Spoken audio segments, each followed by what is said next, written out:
নমস্কার, কেমন আছেন সবাই? এই বৃষ্টিতে আমি আজকে ভুনা খিচুড়ি রান্না করব।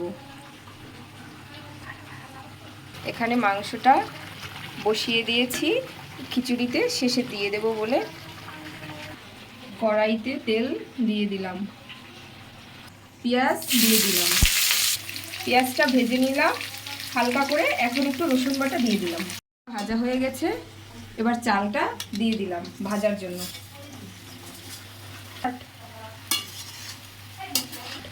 স্বাদ অনুসারে নুন দিয়ে দিলাম, তেজপাতা দিয়ে দিলাম, এলাচ আর দারচিনি গোটা দিয়ে দিলাম। এখানে মাংসটা প্রায় হয়ে গেছে।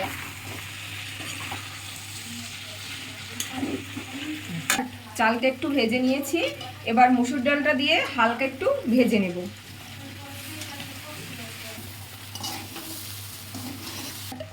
মাংসটা যাতে নরম হয় তাই জন্য হালকা একটু জল দিয়ে দিলাম। এবার সানরাইজের হলুদ গুঁড়ো দিয়ে দিলাম একটু, 1 চা চামচের মতো দিলেই হয়ে যাবে।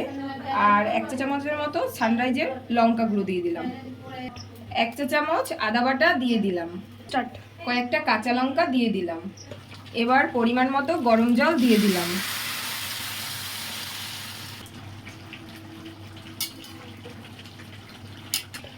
এবার ঢেকে দিলাম। একটু দাঁড়া,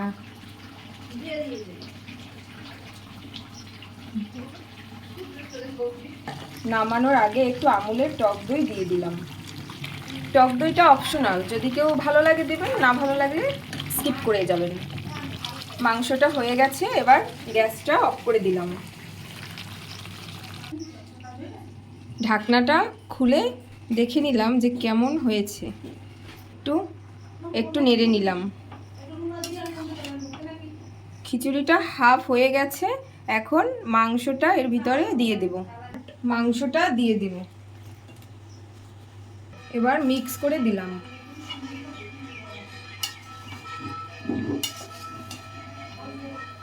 এবার ঢেকে দিয়ে আঁচটা লো ফ্লেম করে দিলাম। এবার শেষে একটু চিনি দিয়ে দেব।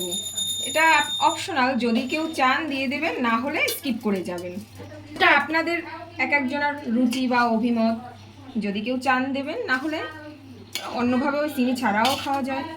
কয়েকটা কাঁচা লঙ্কা চিড়ে দিয়ে দিলাম, এতে কি হয় ফ্লেভারটা ভালোবাসবে।